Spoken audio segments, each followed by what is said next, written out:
कार्यक्रम के प्रायोजक हैं AK 401 सुरक्षा धान बीज लगाइए, BPH और ब्लास्ट से सुरक्षा पाइए। Shiats, educating generations. अन्नदाता अन्नदाता नीत तुम्हारा अन्नदाता, पग पग पर है संग तुम्हारे अन्नदाता। लहू किसानों का बन के पसीना सींचता है धरती का सीना, मेहनत का तेरी हक दिलवाने, नई तकनीक नई खोज बताने। पशुधन को गुणवान बनाना, पौध सुरक्षा को सिखलाना, खेती के सब गुर समझाने, भारत का सरताज बनाने, आठों पहर है संग तुम्हारे अन्नदाता अन्नदाता।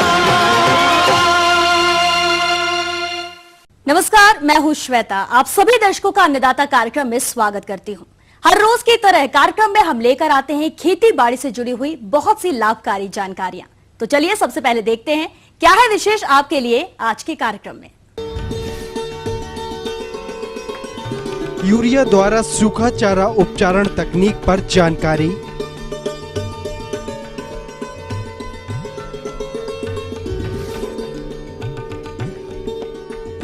लीची के बाग में कीट नियंत्रण पर जानकारी।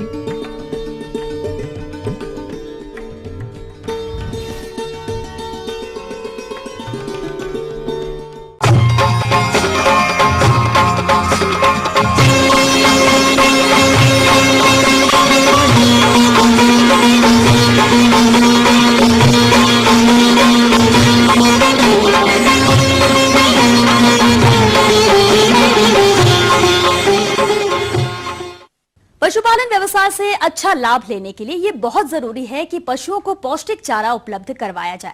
क्योंकि किसान भाइयों के पास गेहूं का भूसा और धान के पुआल की काफी अधिकता होती है।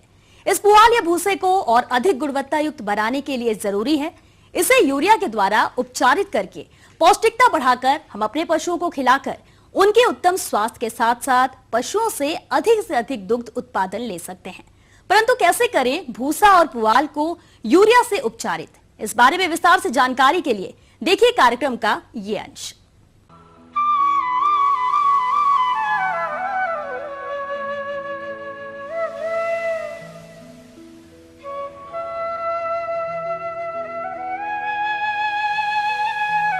यद्यपि पशुओं के लिए हरा चारा अत्यंत स्वादिष्ट एवं पौष्टिक आहार है, किंतु पशुओं की संख्या में लगातार वृद्धि एवं प्रति व्यक्ति घटते खेतों के आकार के कारण पर्याप्त हरा चारा उगाना कठिन हो गया है। देश में उपलब्ध पोषाहार पशुओं की विशाल जनसंख्या के लिए पर्याप्त नहीं है। अतः लगभग 1/4 मवेशियों को या तो भूखे पेट या बहुत ही कम तथा अल्प पोषण पर गुजारा करना पड़ता है। इस प्रकार भारत में पशुओं के लिए पौष्टिक आहार दुर्लभ होता जा रहा है। खासकर अकाल, सूखे एवं बाढ़ इस समस्या को और भी गंभीर बना देते हैं तथा पर्याप्त चारे के अभाव में मवेशी दम तोड़ देते हैं। ऐसे समय में पहले तो चारा ही नहीं मिलता है और सीमित सूखा चारा उपलब्ध कराया जाता है। उसमें भी पौष्टिक तत्वों की अत्यंत कमी होने के कारण पशु कुपोषण के शिकार हो जाते हैं, क्योंकि ऐसे सूखे चारों में आमतौर पर प्रोटीन की कमी और आसानी से न पचने वाले रेशों का बाहुल्य होता है। इस स्थिति से निपटने के लिए विगत वर्षों में बहुत से अनुसंधान कार्य हुए हैं। सूखे चारे के उपचार के लिए ऐसे रसायनों की खोज की गई है जो किसानों को सस्ते दर पर आसानी से उपलब्ध हो एवं जिनका उपयोग पशुपालक स्वयं कर सके। इस प्रकार का एक रसायन यूरिया है, जिससे सूखे चारे को उपचारित कर उनकी पोषकता को बढ़ाया जा सकता है। यूरिया उपचारित चारे को पशु बड़े चाव से खाते हैं, अधिक पचाते हैं तथा प्रोटीन अंश भी बढ़कर 7.5 से 8% हो जाता है। इस प्रकार उपचारित सूखे चारे से अनुपचारित चारे की अपेक्षा 60 से 70% अधिक पोषक तत्व प्राप्त होता है, जो देशी गाय एवं भैंसों की ओसरों में अनुरक्षण आवश्यकता पूर्ति के अतिरिक्त 150 से 200 ग्राम प्रतिदिन देह भार वृद्धि करता है तथा दुधारू गाय भैंस में 4 से 6 किलोग्राम दूध बिना खल्ली दाना खिलाए प्राप्त किया जा सकता है। उपचार की विधि। यदि पशुपालक इसे भूसा एवं पुआल के भंडारण के समय करे तो अत्यधिक सुविधाजनक रहता है। उपचार आरंभ करने से पहले ये आवश्यक है कि भूसा या पुआल की एक गठरी का औसत भार ज्ञात कर लिया जाए, ताकि उसी के अनुसार यूरिया के घोल की मात्रा निर्धारित की जा सके। उपचार के लिए किसी बड़े ड्रम में यूरिया का 4% घोल बना लेना चाहिए। पुआल या गेहूं के भूसे को 2 से 3 मीटर के घेरे में अथवा आयताकार रूप में बिछाई जाती है और प्रत्येक 100 किलोग्राम भूसा या पुआल में उपरोक्त घोल का 65 लीटर समान रूप से मिलाया जाता है। घोल के छिड़काव के लिए बाल्टी या पौधों को पानी देने वाले फुहारे से 2-3 बार अच्छी प्रकार छिड़काव करना चाहिए। यूरिया घोल मिलाने के बाद सूखे चारे को पैरों से भली भांति दबाया जाता है। धड़ या चट्टा बनाते समय यदि एक दूसरा आदमी साथ ही साथ पैरों द्वारा उपचारित चारे को दबाता रहे तो चारे के बीच में रहने वाली हवा भी निकल जाती है। पुनः एक और तह जमाकर इसी तरह फिर से उपचार किया जाता है। इस प्रकार एक के ऊपर एक तह लगाकर इतनी तहें लगा दी जाती हैं कि ढेरी कम से कम 10 से 15 क्विंटल की बन जाए। गेहूं के भूसे की ढेरी बड़ी भी बनाई जा सकती है और 50 से 100 क्विंटल तक की हो सकती है। पुआल की बड़ी ढेरी बनाने से पहले फफूंद की समस्या आ सकती है, अतः छोटी ढेरी ही अच्छी रहती है। तत्पश्चात उपचारित चारे को पॉलीथीन या प्लास्टिक की चादर से ढक दिया जाता है। यह महंगा जरूर है मगर है बड़ा कारगर। पॉलीथीन की खाली बोरियों को आपस में मिलाकर भी चादर तैयार किया जा सकता है। यदि वह भी उपलब्ध न हो तो सूखे पुआल से ही उपचारित ढेरी को ढक सकते हैं। इस ढेरी का आकार गुंबद नुमा होना चाहिए ताकि बारिश से अंदर रखे चारे का पानी से बचाव हो सके। आमतौर पर 3 हफ्ते या गर्मियों में 10 दिन तक ढेरी को बंद रखें ताकि उसके भीतर उत्पन्न अमोनिया गैस घटिया चारे को पौष्टिक रूप में परिवर्तित कर सके। इसके बाद ढेरी खोलकर आवश्यकता अनुसार चारा निकाल लें और फिर ढेरी को बंद कर दें। यूरिया उपचार से ढेरी के अंदर अमोनिया गैस पैदा होती है जो धीरे धीरे रेशों में प्रवेश करती है तथा पाचक तत्वों को लिग्निन मुक्त कर देती है। इस प्रकार से चारे की पौष्टिकता बढ़ जाती है। कुछ अमोनिया रेशे के साथ चिपकी रहने के कारण पशुओं के लिए अधिक लाभप्रद होती है। इस विधि में अमोनीकृत होने के फलस्वरूप भूसा पुआल का रंग भूरा या गहरा भूरा हो जाता है, परंतु इससे उनके गुणवत्ता पर कोई बुरा प्रभाव नहीं पड़ता है। उपचारित चारे को खिलाने से 2 से 3 घंटे पहले हवा में फैला देना चाहिए ताकि उससे अवांछनीय अमोनिया गैस उड़ जाए तथा पशु उपचारित चारे को अधिक रुचि पूर्वक खाए। आमतौर पर यह पाया गया है कि पशु प्रारंभ में 1 सप्ताह तक रुचि पूर्वक नहीं खाते हैं, परंतु उसके बाद पशु उपचारित पुआल अथवा भूसे को खूब चाव से खाते हैं। उपचारित चारा किसी भी स्तनधारी पशु को जिसकी उम्र 6 माह से ऊपर हो सिर्फ उपचारित चारा अथवा उसके साथ दाना वगैरह या हरा चारा मिलाकर खिलाया जा सकता है।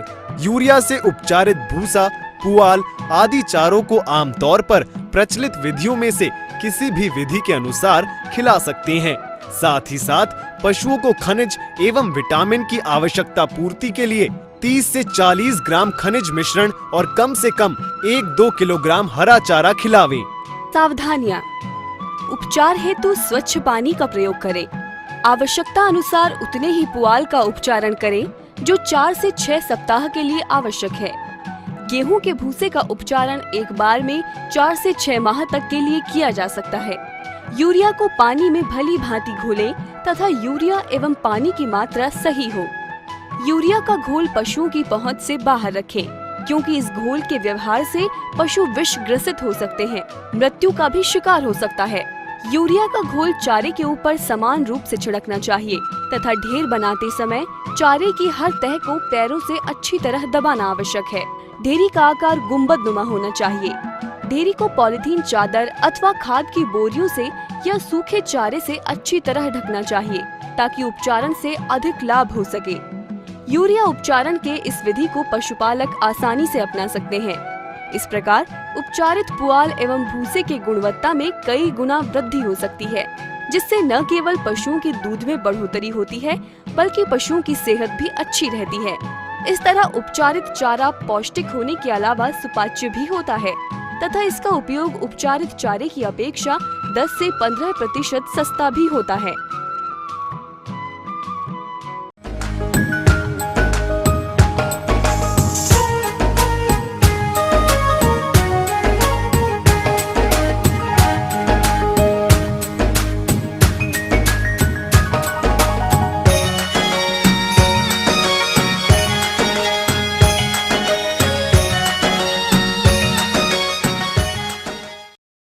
किसान भाइयों, लीची के बागों में फल लगे हुए हैं और इस समय हानिकारक कीट फल भेदक एवं माइट का प्रकोप होने की संभावना अधिक रहती है। ये कीट लीची के उत्पादन को काफी प्रभावित करते हैं। तो किसान भाइयों, आप इन कीटों की पहचान कैसे करें और इनका नियंत्रण करने के लिए कौन कौन से उपाय अपनाएं, इस विषय पर जानकारी के लिए आइए मिलते हैं एक विषय विशेषज्ञ डॉक्टर पूनम श्रीवास्तव से। किसान भाइयों, लीची के बाग में इस समय फल लगना शुरू हो गए हैं और साथ साथ किसान भाइयों को चिंता भी हो रही होगी कि कहीं आंधी तूफान में जो लगे फल हैं वो गिर ना जाए या कहीं कोई कीड़ा और बीमारी ना आ जाए। तो आंधी तूफान का तो भगवान के हाथ में है। जिस हिसाब से हम प्रकृति में छेड़छाड़ कर रहे हैं तो आंधी तूफान तो कभी भी आ सकती है, लेकिन कीड़ों के लिए और बीमारी के लिए आप समुचित प्रबंधन यदि करें तो उससे काफ़ी हद तक आपकी जो फसल है, आपके जो फल हैं लीची के, वो सुरक्षित रह सकते हैं। तो इसके लिए मैं आपको कीड़ों के से संबंधित जो आपको प्रबंधन करने हैं, जो नीतियाँ अपनानी हैं, उसके बारे में थोड़ा सा जानकारी देना चाहूँगी। इस समय लीची का फल लग गया है और बहुत जगह पर हमारे तराई में विशेषकर और यूपी और उत्तराखंड जहाँ जहाँ भी लीची होती है, यहाँ तक कि जो बिहार में भाग है वहाँ भी जहाँ जहाँ भी लीची होती है वहाँ फल भेदक ये बहुत बुरी तरह नुकसान करते हैं लीची की फसल को। क्योंकि जब भी हम मार्केट से या बाज़ार से जब लेकर आते हैं लीची और लीची के फल को खोलते हैं और उसमें जब लीची की सूढ़ी दिखाई देती है तो कोई भी ग्राहक उसको ख़रीदना नहीं पसंद करता। तो इसलिए इस कीड़े की समुचित व्यवस्था तो आपको करनी पड़ेगी और वो तब नहीं करनी है जब फल पक जाएगा, अभी करनी होगी। तो अभी आपके लिए है कि जहाँ जहाँ जिस जिस भागों में फल भेदक की समस्या रहती है, जहाँ नहीं रहती है वहाँ अच्छी बात है, वहाँ कोई भी छिड़काव करने की आवश्यकता नहीं है, लेकिन जहाँ भी रहती है वो अभी से इसका प्रबंधन नीति अपनानी शुरू करें। जिन किसान भाइयों के आसपास कोई जीवाणु नियंत्रक या जैविक नियंत्रण प्रयोगशाला है तो वो वहाँ पर संपर्क करके ट्राइकोग्रामा नाम का जो कीड़ा है, जो पैरास्टॉइड है, परजीवी है, उसके अगर एग कार्ड, अंड समूह के जो कार्ड बनाते हैं वो मिल जाते हैं तो 50,000 प्रति हेक्टेयर की दर से वो आप कार्ड भी आप लगा सकते हैं। करना आपको ये है कि कार्ड ले लें और आप 1 हेक्टेयर में बीचों बीच में एक पेड़ पर आप स्टेपल कर दीजिए, सिंपल उसको टांग दीजिए। तो ये वाला जो परजीवी कीट है ये बहुत हद तक आपको फल भेदक का नियंत्रण करने में सहायता करेगा। और अगर आपके पास ये नहीं है, 2 छिड़काव आपको 1 हफ्ते के अंतराल पर करने हैं अभी। और जो कीटनाशी दवा आप छिड़केंगे उसका नाम मैं आपको बता रही हूँ। एक तो आप बीटी, ये एक जीवाणु है और जैविक नियंत्रण के अंतर्गत आता है और बहुत ही सेफ है, सुरक्षित है। तो बीटी मार्केट में डाइपल के नाम से मिलता है और इसकी जो मात्रा है वो बहुत ही कम है। 2 ग्राम 1 लीटर पानी में घोल बनाकर आपको छिड़काव करना है। और बीटी और उसके बाद में नीम की 5 मिलीलीटर प्रति लीटर पानी की दर से आप छिड़काव कर सकते हैं। अगर नीम आपको वैसे मार्केट में ना मिले और जिनके यहाँ पे नीम का जो कर्नल है, जो गुठली होती है, उसको अगर सुखा के पाउडर बनाकर आप इस्तेमाल करें तो उसमें थोड़ा सा साबुन का 2 ग्राम प्रति लीटर पानी की दर से मिलाते हुए आप 5 ml प्रति लीटर पानी की दर से पेड़ पर छिड़काव करेंगे। स्पाइनोसेट जो एक बहुत अच्छी दवा है उसका आप इस्तेमाल कर सकते हैं और उसका जो दर है वो है 2 मिलीलीटर प्रति लीटर पानी की दर से। हरे से जब लाल रंग पर आना शुरू होता है उस समय आप फिर से 1 हफ्ते के अंतराल में 2 छिड़काव कर दीजिए। तो लीची फल भेदक की समस्या आपकी बिल्कुल खत्म हो जाएगी और फल भेदक से पूरी तरह आपकी फसल सुरक्षित रहेगी। कई बार इस अवस्था में जबकि लीची का फल बड़ा होने लगा है, एक लीची बग आता है भूरे रंग का। भूरे रंग का जो बग है वो काफ़ी बड़ा सा दिखता है और एक पिचकारी ही छोड़ता है, जिसकी वजह से भूरे रंग के फलों पे, जो बड़े फल होते हैं, जो खाने वाले फल होते हैं, उस पे जो है भूरे रंग के चकत्ते दिखाई देते हैं। इन चकत्तों की वजह से भी कई बार बिक्री बहुत प्रभावित होती है। तो अगर आपको इस तरह का बग भूरे रंग का दिखाई दे रहा है तो उसके लिए भी आप दवा का छिड़काव कर सकते हैं, लेकिन तुड़ाई के समय पर ना करें। अभी जो आप दवा का छिड़काव कर रहे हैं उससे उस बग का भी आप जो है नियंत्रण आ सकता है। लेकिन अगर फल बेधक नहीं है और लीची बग आपके यहाँ पर आता है तो एक बात का ख्याल रखिएगा कि हमारी जो पानी देने की यानी सिंचाई की जो पद्धति क्या है और हमने कितना उसको खाद पानी दिया है, ये सब इस बात का पर निर्भर करेगा। जितने भी रस चूसने वाले कीड़े होते हैं, चाहे वो बग हो या एफिड हो, माहू हो, या कोई भी चूसने वाला थ्रिप्स हो सकता है, कड़ी कीट हो सकता है, जो कि आजकल लीची पे भी दिखाई दे रहा है। तो अगर इस तरह के कीड़े हैं तो अगर बहुत ज़्यादा सिंचाई की जाएगी या बहुत ज़्यादा खाद पानी दिया जाएगा तो ये सारे कीड़े उन पेड़ों पर बहुत नुकसान पहुंचाते हैं। तो आप समुचित प्रबंधन कीजिए खाद पानी का, तो आपके यहाँ पर काफ़ी हद तक कीड़ों की समस्या नहीं रहेगी। लीची का बाग फल बेधक नहीं है, लीची का फल कि मैं आपको बग की अगर समस्या दिखाई देती है तो आप किनोल फॉस 25 EC प्रति लीटर पानी की दर से एक छिड़काव कर सकते हैं। एक चीज़ का और ध्यान रखिएगा, लीची में सिंचाई की बहुत ज़्यादा आवश्यकता होती है मई और जून के महीने में, क्योंकि उस समय गर्मी बहुत तेज़ होती है और आम तौर पर जो लीची का फल है वो क्रैक हो जाता है, फट जाता है। तो अगर आपके यहाँ पे सबसे ज़्यादा तो आजकल हम लोग ये बताते हैं कि आप अपने बागों में माइक्रो इरिगेशन यानी जो सिंचित लघु सिंचित जो पाइप के द्वारा सिंचाई की जाती है, अगर वैसा कर रहे हैं तो बहुत अच्छी बात है। अगर नहीं कर रहे हैं तो एक बार थोड़ा सिंचाई पे थोड़ा गर्मियों में ध्यान दीजिएगा। आप चाहें तो फव्वारा भी चला सकते हैं, एक सीधा सीधा पानी का छिड़काव भी कर सकते हैं। अगर पानी की समस्या नहीं रहेगी पेड़ को तो आपके जो फल हैं वो किसी भी तरीके से नहीं फटेंगे। और इन सब चीज़ों को अगर आप ध्यान रखेंगे तो आपकी जो लीची की फल है पैदावार है वो बहुत अच्छी रहेगी और कीड़ों से पूरी तरह सुरक्षित रहेगी। ये थी कुछ उपयोगी जानकारियां। अब लेते हैं एक छोटा सा ब्रेक, जल्द लौटेंगे और कार्यक्रम में आगे है महत्वपूर्ण जानकारियां। बने रहिए हमारे साथ।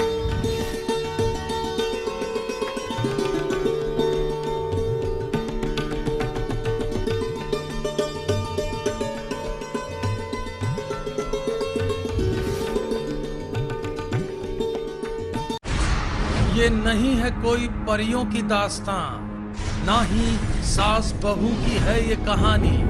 ये दास्तां है सच्ची वारदातों की, दिल दहला देने वाले अपराधों की। करेंगे हम पर्दाफाश ऐसे वाकयात का, दास्ताने जुर्म।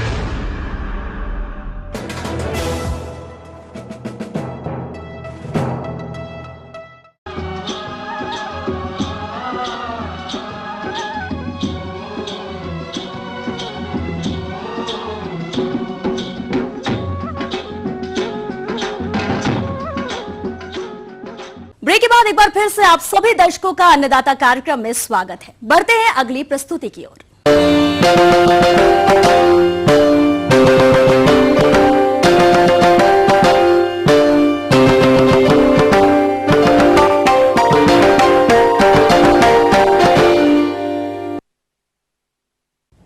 मृदा जो कि कृषि का आधार है, अर्थात खेती की सफलता मृदा की गुणवत्ता पर ही निर्भर करती है।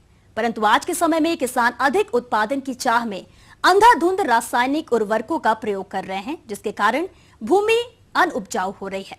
इस समस्या के समाधान के लिए यदि हम हरी खाद का प्रयोग करें तो ये बहुत ही लाभकारी होगा। अतः किसान भाइयों, किस प्रकार करनी है हरी खाद हेतु ढैंचा की खेती और उसकी पलटाई, इस हेतु जानकारी के लिए आइए मिलते हैं कृषि विज्ञान केंद्र कटिहार के विषय विशेषज्ञ पंकज कुमार से। किसान बंधु, अभी जो समय चल रहा है इस समय में आपका खेत खाली है और इसके बाद आपको धान लगाना है। तो ऐसी स्थिति में आप ढैंचा को लगा करके उसको अपने खेत में पलट सकते हैं। इसके बाद अगर आप धान लगाएंगे तो इससे आपको काफ़ी फ़ायदे होंगे। पहली बात तो ये कि ये जो समय है अभी से लेकर के और जून जुलाई तक जो आपका खेत खाली रहेगा, उस समय में आपके खेत में विभिन्न प्रकार के खरपतवार जो हैं वो निकलेंगे। तो अगर आप ढैंचा की खेती करते हैं तो वो जो खरपतवार हैं उनके बीज नष्ट होंगे, वो खरपतवार कम मात्रा में पनपेंगे। साथ ही जो हानिकारक कीट हैं उन कीटों का भी आक्रमण कम होगा। किसान बंधु, अगर 1 हेक्टेयर में आप ढैंचा लगाने चले हैं तो आपको 15 से लेकर के 20 किलोग्राम ढैंचे के बीज की आवश्यकता होगी और इससे जो आपको हरे पदार्थ की मात्रा मिलेगी वो लगभग 25 से लेकर 30 टन के बीच में मिलेगी और जो नत्रजन की मात्रा प्राप्त होगी आपको वो 90 से लेकर 120 किलोग्राम प्रति हेक्टेयर की दर से प्राप्त होगी। साथ ही साथ जो फास्फोरस की मात्रा आपको प्राप्त होगी वो 12 से 15 किलोग्राम प्रति हेक्टेयर इससे आपको मिलेगा। साथ ही साथ जो पोटास की मात्रा प्राप्त होगी वो आपको 8 से लेकर के 10 किलोग्राम तक प्राप्त होगा। किसान बंधु, ढैंचा जो है इसको जब हम लगाते हैं तो ये जल जमाव वाले जो क्षेत्र हैं, लवणीय है भूमि, ऊसर भूमि है और क्षारीय भूमि अगर है तो उसके लिए ये सर्वोत्तम है। और एक बार अगर आप इसको लगाते हैं तो इस ढैंचे में एक क्वालिटी है, गुण है कि ये सूखे को भी सहन करने की क्षमता रखता है। और अगर आपकी भूमि ऊसर है तो इसको अगर ढैंचे को आप 4 से 5 साल तक लगातार लगाते हैं तो सारा नमक घुल करके जो है नीचे चला जाता है और यह जो आपकी भूमि है, जो मृदा है, वो फसल लगाने लायक हो जाती है। हरी खाद वाली फसलों में पोषक तत्व के रूप में यदि आप सनई या ढैंचा की फसल ले रहे हैं तो 320 किलोग्राम सिंगल सुपर फॉस्फेट का प्रयोग खेत की तैयारी के समय करें। अब आइए बात करते हैं बुआई की विधि की। तो चूंकि इन फसलों की बुआई हरी खाद के उद्देश्य से कर रहे हैं, अतः छिटकाव विधि से बुआई कर सकते हैं। बुआई के समय भूमि में उचित मात्रा में नमी का होना नितांत आवश्यक है। उसके बाद अन्य जो हरी खाद हैं जिनमें आप मूंग लगाते हैं और दूसरे तरीके की हरी खाद का प्रयोग करते हैं, उन सभी में की अपेक्षा में ढैंचा जो है अधिक जो है वो कार्बनिक अम्ल पैदा करता है, जिसके कारण ऊसर, लवणीय एवं क्षारीय भूमि को सुधारता है और उपजाऊ बनाता है। ढैंचा जो है बुआई के 50 से 55 दिनों के बाद अच्छी बढ़वार जब हम प्राप्त कर लेते हैं तो वो लगभग हमको 25 से लेकर 30 टन जो है हरी खाद जो है प्रति हेक्टेयर पैदा करती है, जो अन्य हरी खादों की तुलना में काफ़ी अधिक है। और उसके बाद किसान बंधु, ढैंचा का जो बुआई करते हैं उसके 50 से लेकर के 55 दिनों के बाद हरी फसल के रूप में हम ढैंचा को लेते हैं, उसको फिर मिट्टी में हम मिला देते हैं, जिससे हमारी आगामी फसल में जो मुख्य पोषक तत्व हैं जो और दूसरे पोषक तत्व हैं उसकी जो है आपूर्ति कहीं कहीं बढ़ जाती है। जो फसलों के उपज की क्वालिटी की बात है तो जिस खेत में आप ढैंचा लगाते हैं उसमें उसके बाद जब धान आप लगाते हैं तो ढैंचे के इस्तेमाल के कारण जो धान की हमारी फसल है उसमें विटामिन एवं प्रोटीन की मात्रा जो है चावल में बढ़ जाती है।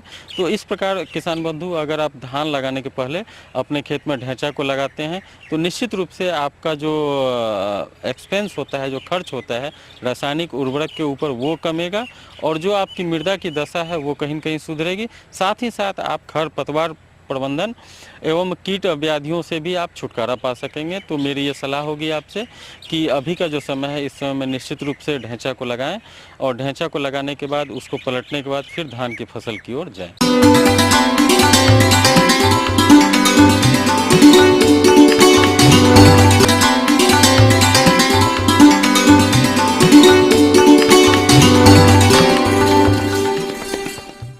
अन्नदाता हेल्पलाइन निशुल्क फोन संपर्क सेवा के माध्यम से आपके द्वारा पूछे गए प्रश्नों में से 1 या 2 महत्वपूर्ण प्रश्नों को हम अपने कार्यक्रम में शामिल करते हैं। इसी के तहत आज का चयनित प्रश्न और उसका जवाब इस प्रकार है।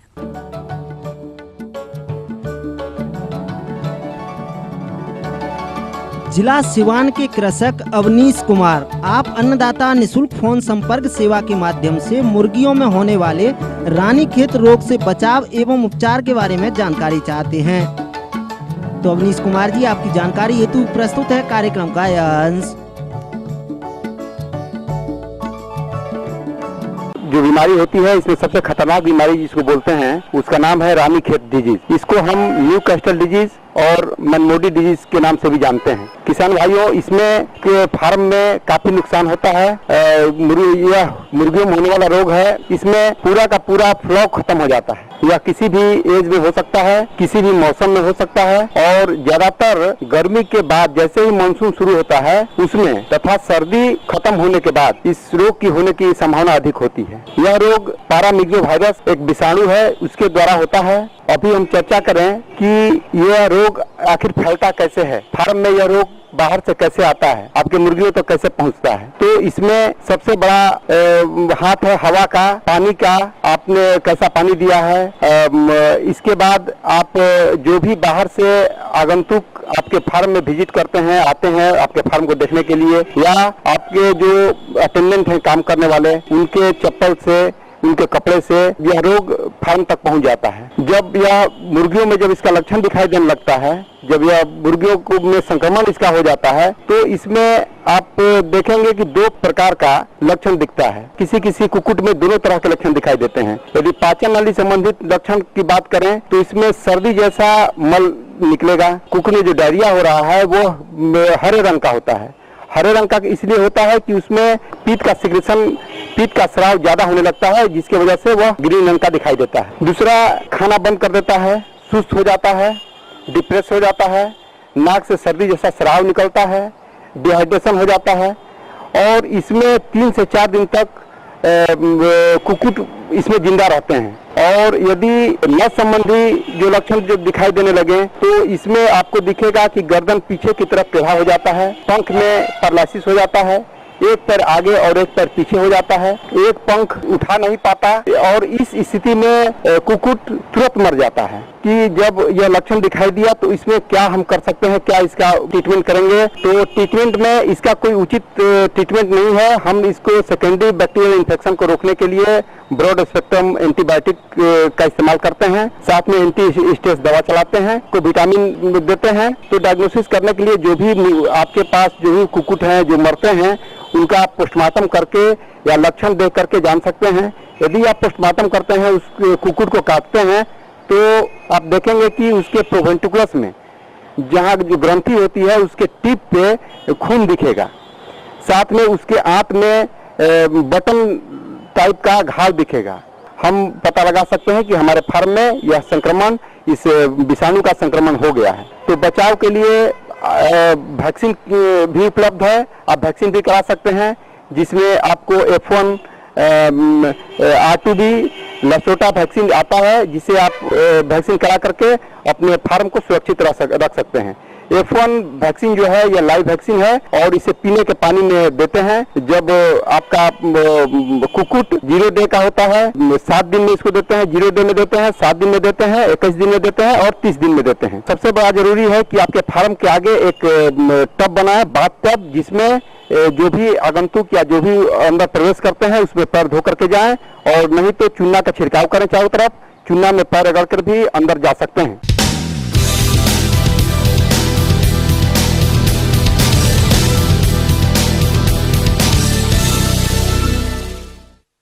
राज्य के विभिन्न मंडियों में कृषि उत्पादों के चढ़ते उतरते बाजार भाव की संक्षिप्त जानकारी इस प्रकार है।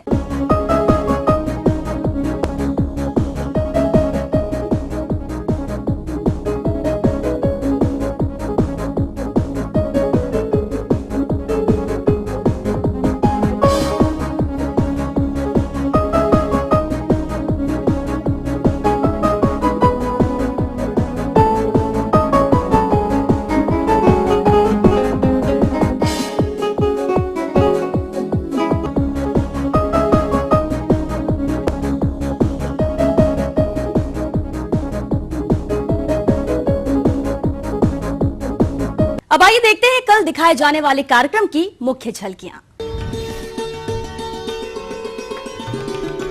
पार्थेनियम घास का समेकित नियंत्रण,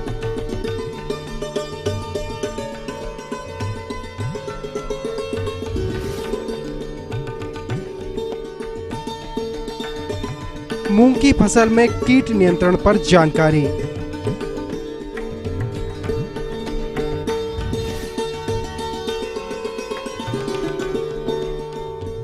हम ये उम्मीद करते हैं कि आज का कार्यक्रम आप सभी दर्शकों के लिए उपयोगी रहा होगा। किसान भाइयों, अन्नदाता आपकी सेवा के लिए संकल्परत है। कृषि संबंधित समस्या एवं सुझावों के लिए आप हमें इस पते पर संपर्क कर सकते हैं। प्रोड्यूसर अन्नदाता, ATV Bihar Jharkhand, Ramoji film city Hyderabad 501512। साथ ही आप हमें ईमेल भी कर सकते हैं। हमारा ईमेल है annadatabihar@etv.co.in। इसके अतिरिक्त आप हमें निःशुल्क हेल्पलाइन नंबर 1800-425-4085 पर दोपहर 2 से 3 बजे के बीच संपर्क कर सकते हैं। फिलहाल अन्नदाता की पूरी टीम को इजाजत दीजिए। कल फिर इसी समय आपसे मुलाकात होगी कृषि संबंधित कुछ और रोचक जानकारियों के साथ। नमस्कार। इस कार्यक्रम के प्रायोजक थे AK401 सुरक्षा धान बीज लगाइए, BPH और ब्लास्ट से सुरक्षा पाइए। Shiats, educating generations.